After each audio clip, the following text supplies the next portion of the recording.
Civil હોસ્પિટલમાંથી મળ્યા 2 નવજાત બાળકો. ઇમરજન્સી વોર્ડના ટોયલેટમાંથી અધૂરા માસે જન્મેલ 2 બાળકો મળ્યા. આશરે 4 મહિનાના 2 બાળકો ટોયલેટમાંથી મૃત મળી આવ્યા. 27 વર્ષીય મહિલા વહેલી સવારે ટોયલેટ ગઈ ત્યારે બ્લીડિંગ થતા ઓબર્સન થયું હતું. સિવિલ હોસ્પિટલમાંથી મળ્યા 2 નવજાત બાળકો. ઇમરજન્સી વોર્ડના ટોયલેટમાંથી અધૂરા માસે જન્મેલા 2 બાળક મળ્યા.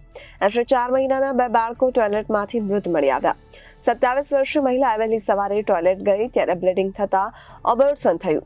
ડિંડોલી વિસ્તારમાં 27 વર્ષની મહિલા સાથે બની આ ઘટના. અધૂરા માસે જન્મેલ 2 બાળકોના થયા મોત. મહિલા હાલ ગાયનેક વોર્ડમાં સારવાર હેઠળ છે. મહિલાને કયા કારણોસર અબોર્શન થયું એ તપાસનો વિષય છે. મને મળેલ વિગત મુજબ ડિંડોલી વિસ્તારની એક મહિલા સવારે 7:30 વાગે આવેલી, આશરે 27 વર્ષની ઉંમર, અને એ ટોયલેટ જવા ગઈ અને ત્યાં એને સ્પોન્ટેનિયસ એબોર્શન થઈ ગયું. એ બચ્ચા લગભગ અધૂરા માસના હતા, આશરે 4 માસની હતી. ત્યારબાદ ગાયનેકના ડૉક્ટરો તરત જ કેઝ્યુઅલ્ટીમાં આવી ગયા હતા અને એ મહિલાને લેબર રૂમમાં લઈ ગયા હતા. એની ત્યાં સારવાર ચાલુ છે અને બચ્ચાને પણ એમને ત્યાં આગળ લઈ ગયા છે અને એમને એક આપી દેવામાં આવશે. બાળકો તો મૃત હાલતમાં છે, અધૂરા માસના છે. 4 માસનું બાળક જીવી શકવાની શક્યતા ખૂબ ઓછી હોય.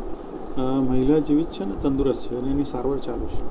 જી સર, આ જે રીતે થયેલું છે અબોર્શન, એનું શું રીઝન છે?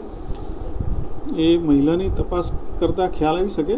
એને બ્લીડિંગ પીવી એટલે વજાઇનામાંથી બ્લીડિંગની કમ્પ્લેન સાથે આવેલું અને થ્રેટન્ડ એબોર્શન જ હશે એટલે સ્પોન્ટેનિયસ એબોર્શન થઈ ગયું. Bureau report Janadesh news, Surat.